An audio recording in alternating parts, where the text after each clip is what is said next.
Hallo zusammen, wir stricken heute mit euch so einen Hausschuh. So schaut der Schuh aus mit einem schönen einfachen Muster. Sitzt sehr schön am Fuß. Ist eigentlich auch ziemlich leicht zu stricken. Ich wünsche euch viel Spaß. So, wie können wir den Schuh an eine Größe anpassen? Und zwar, wir fangen hier an der Spitze mit dem Stricken an. Da schlage ich 9 Maschen an und stricke die Maschenzunahme, bis ich hier die Breite von 21 Maschen habe. Und das ist bei mir ungefähr 10,5 cm. So, und das Vorderteil, das wir stricken, das ist genau die Hälfte dann von dem ganzen Hausschuh. Das heißt, wir können dann unseren Fuß hier vorne ausmessen. Hier haben wir die breiteste Seite. Bei mir sind es 22 cm. Und wenn ich die Schuhbreite ausmesse, 10,5 cm, das ist ungefähr dann die Breite, weil der Schuh dehnt sich noch. Das heißt, wir können die Fußbreite ausmessen und dann entsprechend so viele Maschen anschlagen, bis unsere Fußbreite erreicht ist.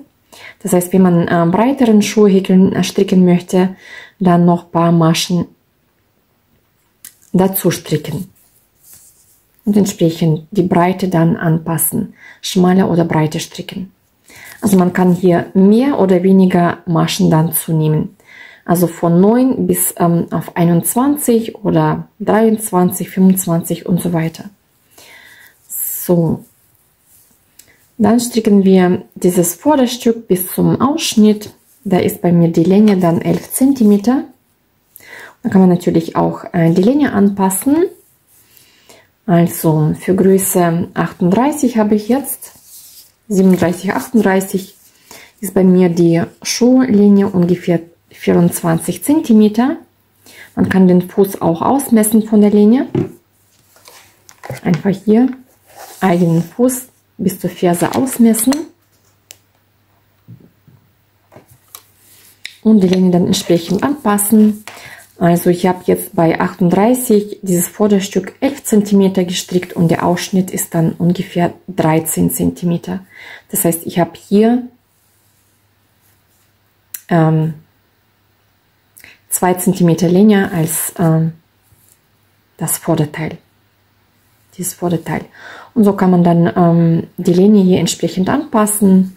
Man kann vielleicht pro weitere 2 Größen, so einen Mustersatz, wo so eine Rippe entsteht, noch zusätzlich stricken.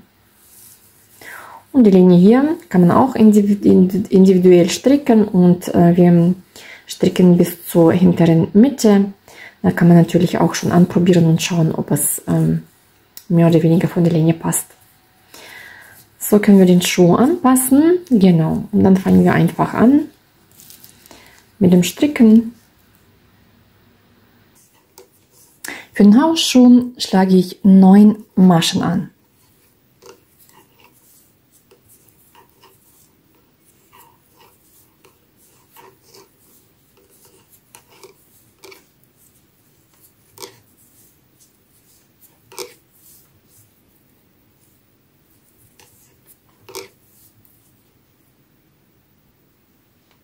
Die erste Reihe stricke ich alle Maschen links.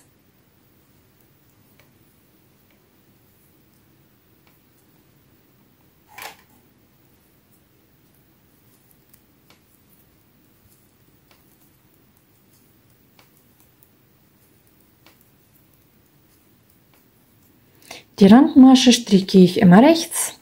Diese kann man aber auch links stricken, so wie man gewohnt ist. Ich stricke die Randmasche immer rechts.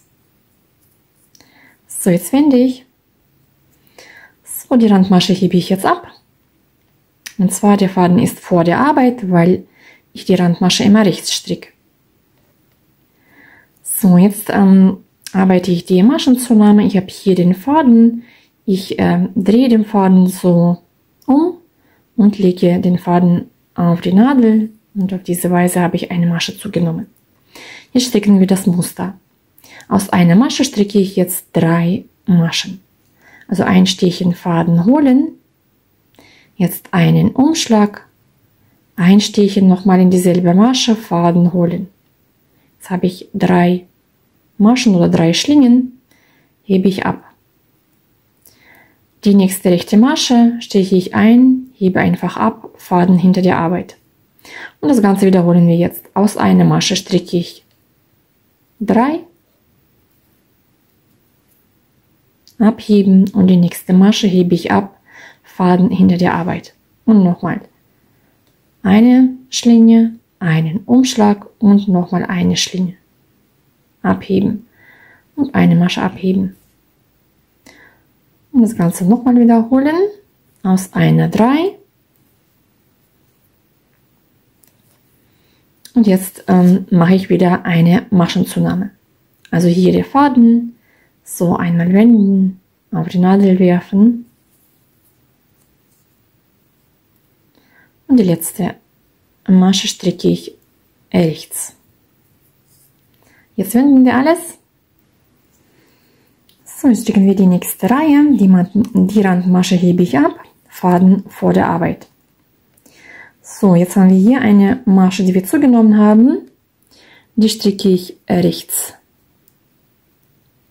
Jetzt haben wir diese 3 Maschen, aus einer haben wir 3 gestrickt. Jetzt stricke ich eine Masche rechts. Alle 3 Maschen zusammen als eine rechte Masche stricken.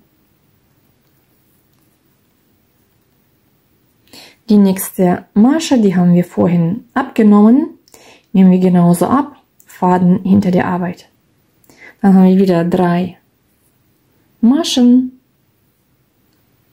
stricken wir alle 3 zusammen als eine rechte Masche. Nächste Masche hebe ich ab, Faden hinter der Arbeit. 3 Maschen rechts zusammenstricken, eine Masche abheben. 3 Maschen rechts zusammenstricken. Und diese Masche stricke ich auch rechts, weil wir vorhin, das war die Maschenzunahme. Und die Randmasche stricke ich auch rechts. Jetzt wende ich. So, die nächste Reihe, die Randmasche hebe ich ab. So, jetzt stricken wir hier alle Maschen rechts.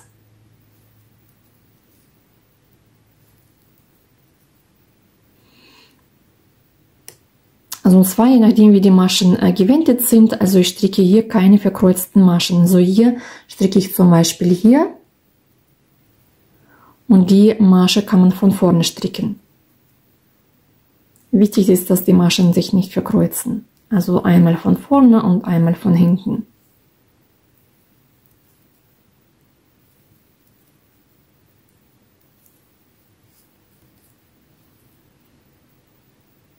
Ich habe hier aber die Maschenzunahme vergessen auf der rechten Seite. Das heißt, ich muss alles wieder auftrennen. Tut mir leid. Und dann stecken wir nochmal die Maschenzunahme. Also auf der rechten Seite stricken wir jeweils immer in jeder Reihe die Maschenzunahme. So, also die Randmasche habe ich ab. Und jetzt nehme ich mir den Faden und lege es so drauf und dann alle Maschen, wie gesagt, rechts.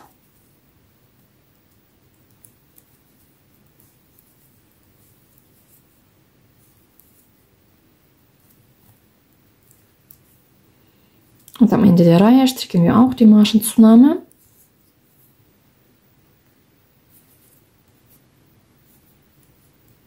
Und die letzte Masche stricke ich rechts.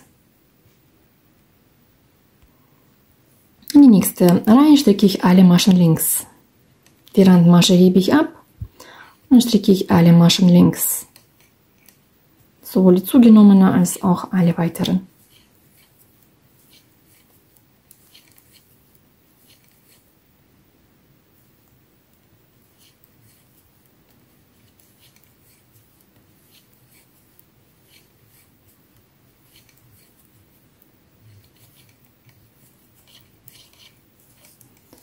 So, jetzt wende ich.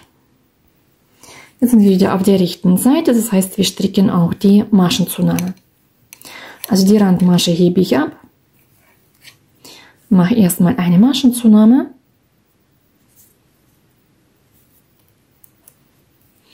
Und jetzt schauen wir einmal, wie das Muster ausschaut, weil wir stricken das versetzt. Wir sehen hier die Masche, da haben wir diese Musterrapporte, haben wir davor aus einer Masche 3 gestrickt.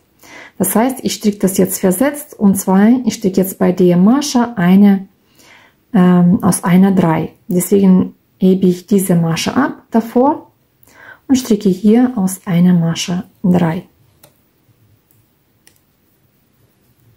Also hier praktisch eine Randmasche, eine Masche abgehoben, dann die nächste Masche abgehoben, dann aus einer 3. Und jetzt hebe ich die nächste Masche ab, Faden hinter der Arbeit. Das ist die Masche, wo wir vorhin diese 3 aus einer 3 gestrickt haben. Jetzt stricke ich hier aus einer 3. 1, 2, 3, eine Masche abheben. Aus einer 3 stricken, eine Masche abheben. Aus einer 3 stricken, eine Masche ab. Aus einer 3, eine Masche ab. Und eine Masche nehmen wir, also eine Maschenzunahme. Und die Randmasche stricke ich rechts. Und jetzt wenden wir. So, jetzt stricken wir die Rückreihe. Die Randmasche hebe ich ab. So, das ist die zugenommene Masche, die stricke ich rechts. Jetzt haben wir eine Masche, die wir abheben. Wir sehen hier, Faden liegt vorne, also ich hebe die Masche ab. Faden liegt hinter der Arbeit. Jetzt haben wir die 3 Maschen, stricke ich rechts zusammen.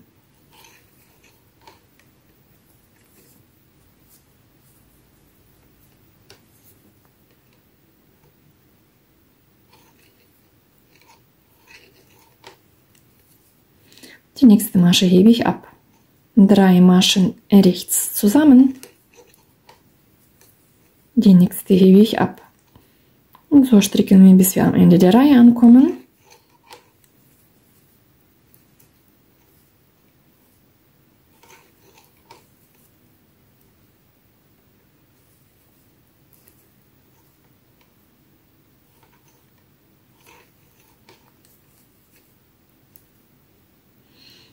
So, eine abgehoben, am Ende der Reihe die zugenommene Masche stricke ich rechts und die Randmasche stricke ich auch rechts.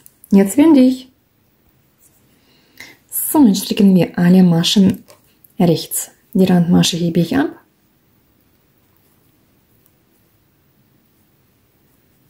Und stricken alle Maschen rechts. Die abgehobene Masche stricke ich von hinten rechts und die von vorne.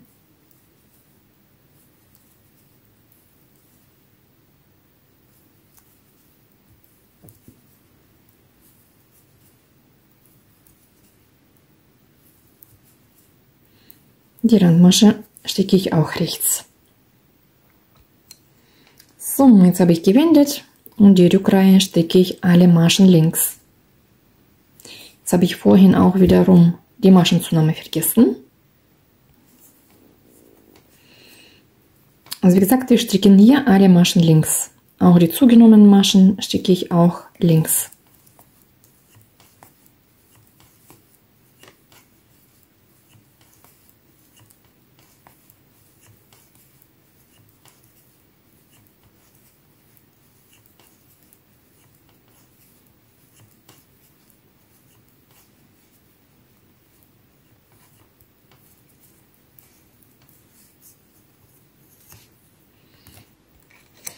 So, und das Ganze wiederholen wir stets, auch auf die gleiche Weise die Maschenzunahme stricken, bis wir insgesamt hier dann 21 Maschen haben.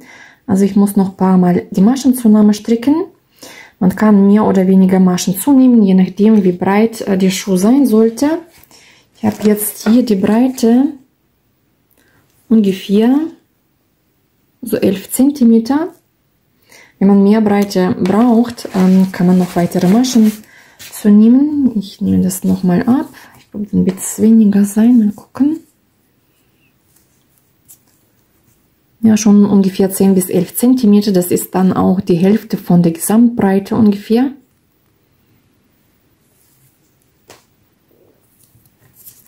So, und wir schauen uns nochmal das Muster an. Also wir sind wieder auf der rechten Seite. Da stricke ich noch eine Maschenzunahme.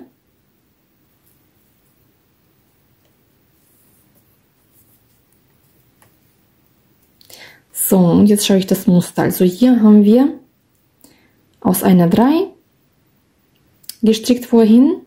Deswegen stricken wir jetzt hier aus einer 3. Die hebe ich ab aus einer 3. Also hier eine Masche zugenommen und sofort hier stricke ich aus einer Masche 3 Maschen. Eine Masche abheben.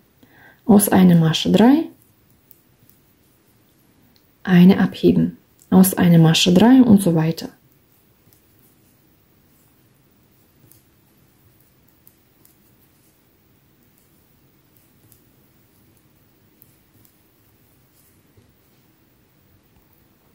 So, die Rückreihe stricken wir dann 3 Maschen rechts zusammen, eine ab.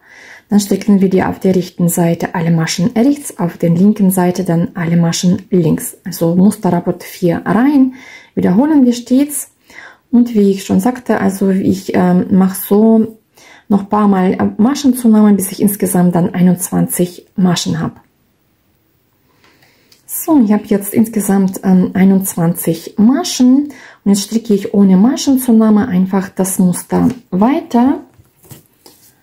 Also hier, da sind dann noch zusätzlich 10 Musterrapporte, also bis 10 solche Rippchen entstanden sind und ich habe dann Gesamtlinie bis zum Ausschnitt 11 cm, also von der Spitze bis zum Ausschnitt.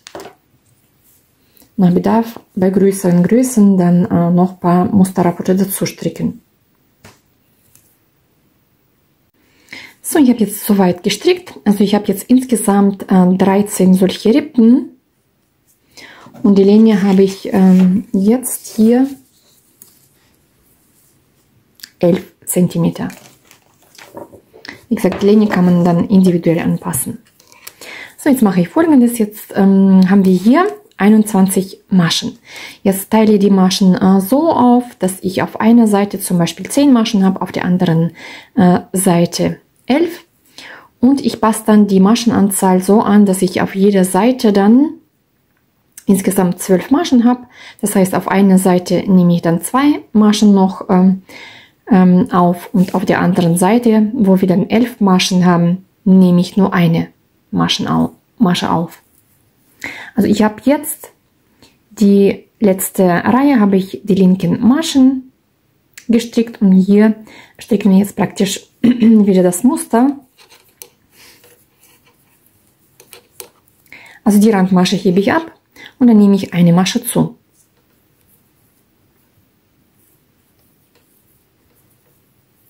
Und jetzt schauen wir, wie das Muster ausschaut. Ich habe hier diese Masche, wo wir aus einer 3 gestrickt haben, die hebe ich ab. Und jetzt stricke ich aus einer 3.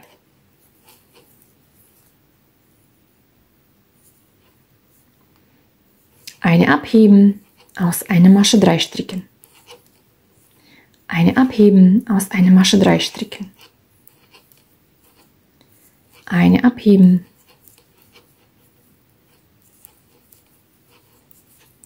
So, dann stricke ich bis hier auf der Seite 10 Maschen bleiben.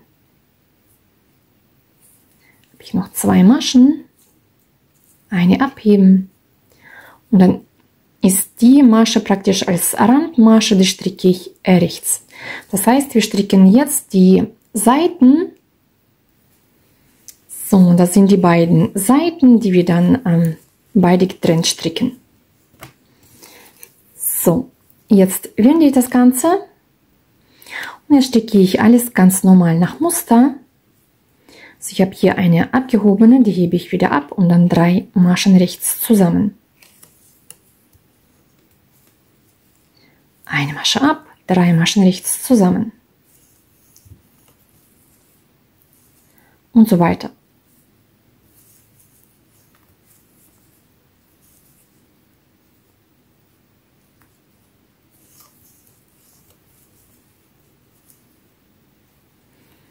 Hier stricke ich eine Masche rechts und dann die letzte Masche rechts. Das war die zugenommene Masche. Jetzt wende ich. So, und jetzt stricken wir alles nach Muster. Ich habe jetzt 12 Maschen auf der rechten Seite und ich habe 10 Maschen auf der linken Seite. Später, wenn wir die zweite Seite stricken, nehmen wir hier jeweils auf jede Seite eine Masche zu, so dass wir auf 12 Maschen kommen. Dann stricke ich nach Muster einfach weiter. Stricke ich alle Maschen rechts.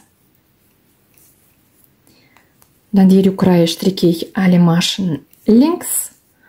Und dann stricke ich wieder die Musterreihe.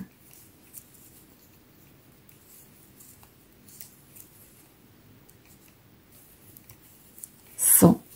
Und auf diese Weise stricken wir dann weitere Reihen. Also bei mir sind es dann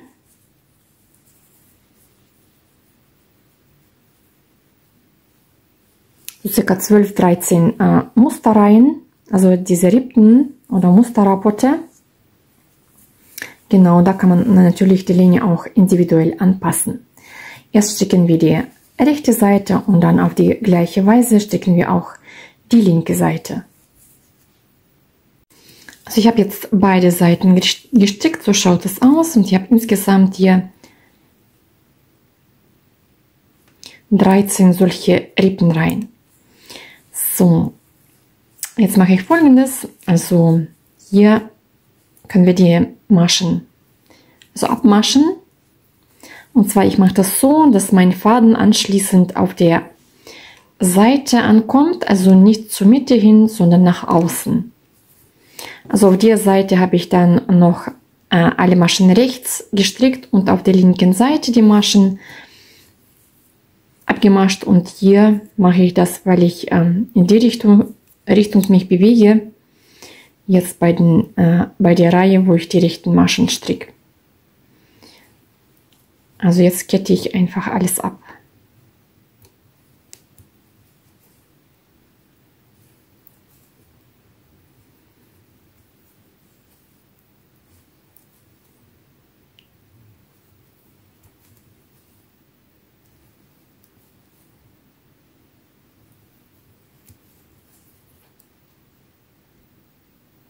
So schaut es jetzt aus, und jetzt mache ich Folgendes. Jetzt nehme ich hier rund komplett herum die Maschen wieder auf.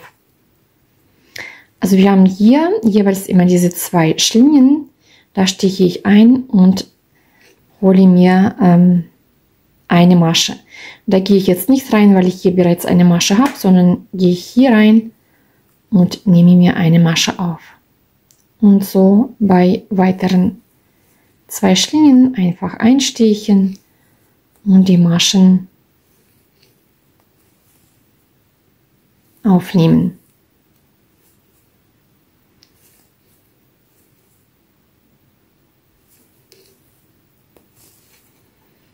So schaut es dann aus, und das machen wir dann komplett auf der Seite, dann hier oben und anschließend auch auf der Seite. So habe ich die Maschen aufgenommen. Jetzt nehme ich mir hier auf der Seite noch eine Masche auf. Und dann stiche ich hier ein und wir nehmen ganz oben an der Spitze praktisch auch die Maschen auf.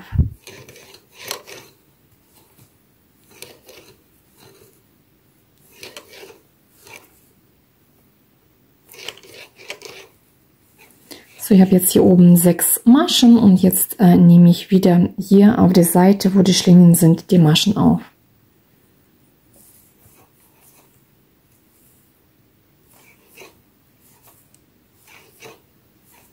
Und so nehmen wir die weiteren Maschen auf, bis wir hier am Ende ankommen. So, ich habe jetzt die Maschen aufgenommen, so schaut es aus. Und jetzt stricke ich eine Reihe auf der linken Seite, stricke ich alle Maschen links.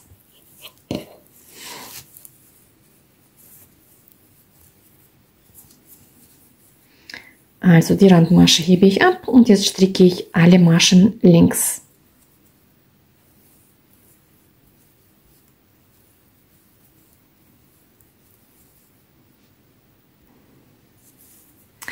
So, und jetzt stricken wir wiederum unser Muster. Das heißt, also die Randmasche hebe ich ab und stricke ich das Muster, was wir hier auch gestrickt haben. Aus einer Masche stricke ich 3, dann eine Masche abheben, aus einer 3,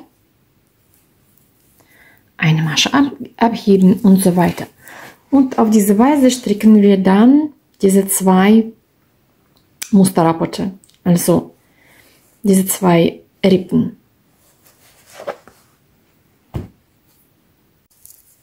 Also ich habe jetzt hier 2 Musterrapporte gestrickt und dann habe ich, also nachdem ich hier 3 Maschen rechts zusammengestrickt habe, habe ich die Reihe dann, also wo wir die rechten Maschen stricken, habe ich rechts gestrickt und auf der linken Seite stricken wir alle Maschen links. Statt linke Maschen habe ich rechte Maschen gestrickt.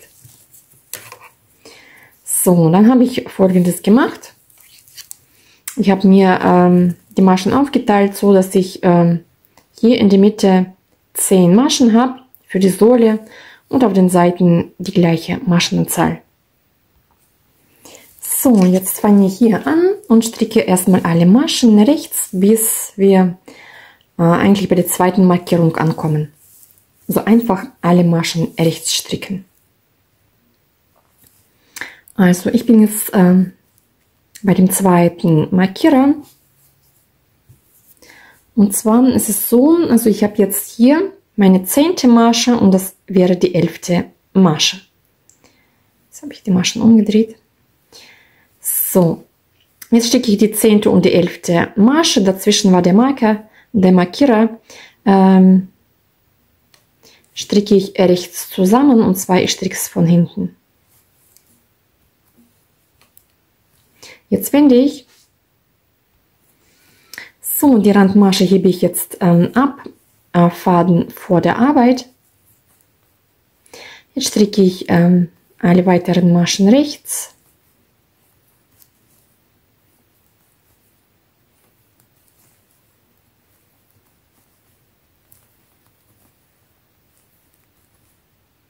So, das ist die 10. Masche. Die 10. und die 11. Masche stricke ich rechts zusammen. So, jetzt wende ich. So, die Randmasche hebe ich ab, Faden vor der Arbeit. Jetzt stricke ich 8 Maschen rechts.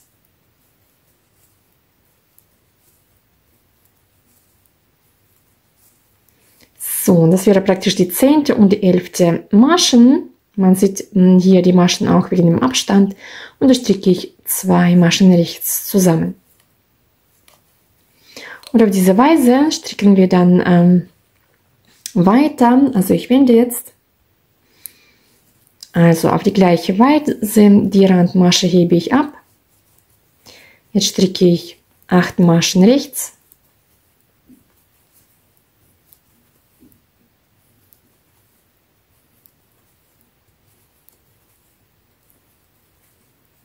So, das ist die 10. und die 11. Maschen, die stricke ich rechts zusammen.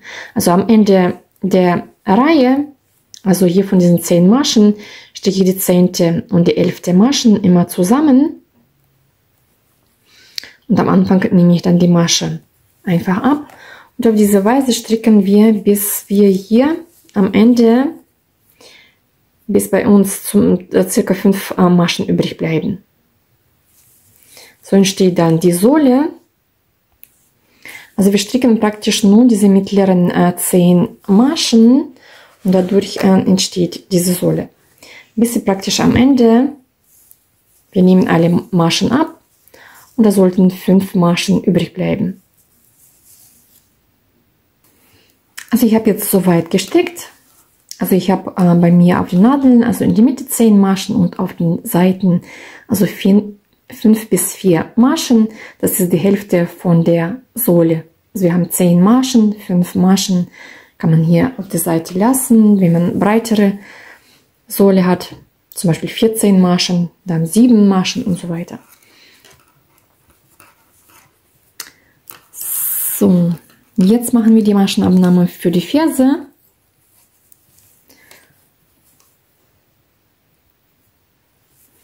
Und zwar, ich habe die mittleren Maschen, die Randmasche hebe ich ab. Dann stricke ich 2 Maschen rechts zusammen.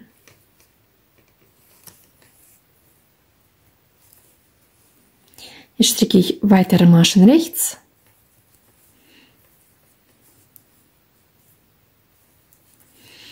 So, das ist bei uns die 10. Masche, die 2 Maschen davor stricke ich auch 2 Maschen rechts zusammen. Und die 10. und die 11. Masche, also die 2 Maschen, die 10. und die 11. stricken wir wie bis jetzt rechts zusammen. Jetzt wende ich. So, die linke Seite stricken wir ohne Maschenabnahme, also die Randmasche hebe ich ab. Jetzt stricke ich alle Maschen rechts.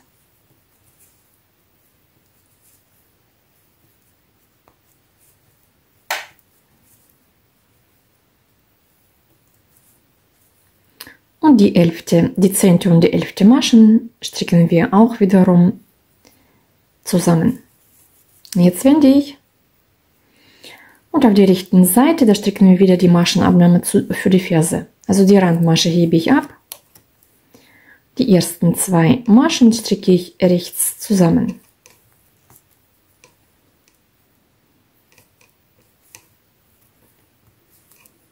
So, dann stricke ich 2 Maschen rechts.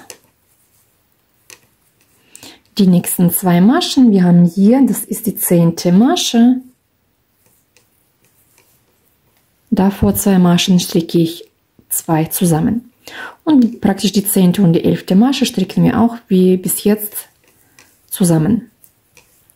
Dann wiederum die linke Seite stricken, alle Maschen rechts, die 10. und die 11. zusammenstricken und dann wieder die weitere Maschenabnahme auf der rechten Seite stricken.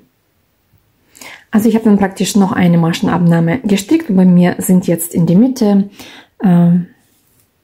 das sind dann 3 Maschen, 3-4 Maschen und ich habe die linke Seite dann einfach die 10. und die 11. zusammengestrickt und die letzte Masche habe ich auch rechts gestrickt und jetzt sind bei mir auf der Nadel 7 Maschen. Es können mehr oder weniger Maschen sein, das ist eigentlich egal, wie viele Maschen übrig bleiben. So, also soweit die Maschen abnehmen, bis man hier wenig Maschen übrig hat. Jetzt mache ich Folgendes, jetzt nehme ich mir die restlichen Maschen auf eine Häkelnadel, abnehmen.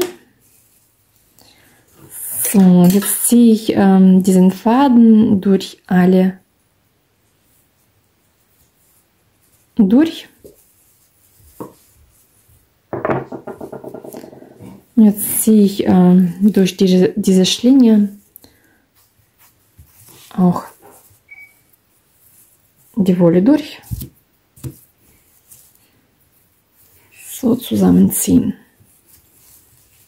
Und so schaut dann unsere Ferse aus. Und jetzt mit demselben Faden können wir die rechte Seite, lege ich auf die rechte Seite drauf. Und jetzt können wir den Schuh hinten vernähen. Das mache ich in der Regel mit einer Häkelnadel. Das kann man aber auch mit einer Nähnadel machen. Also ich stiche immer hier unter diese 2 Schlingen durch. So, hier am Anfang und da. Dann ziehe ich den Faden hier durch und dann die nächsten 2 Schlingen hier vorne und hier hinten. Faden durchziehen, die linke durch die rechte durchziehen. Dann wieder einstechen, vorne, hinten, Faden holen. So, und eine Kettmasche stricken, häkeln. Nicht so fest zusammenziehen, damit sich die Naht auch hinten nicht zusammenzieht. Also eher locker. Und auf diese Weise nähe ich praktisch komplett zu. So, ich habe jetzt das Ganze zugenäht. So schaut es auf der rechten Seite aus. So, dann nur noch Fädchen vernähen. Also den Faden kann man dann abschneiden. So, die Fädchen verarbeite ich folgendermaßen. Man kann den Faden hier aufteilen.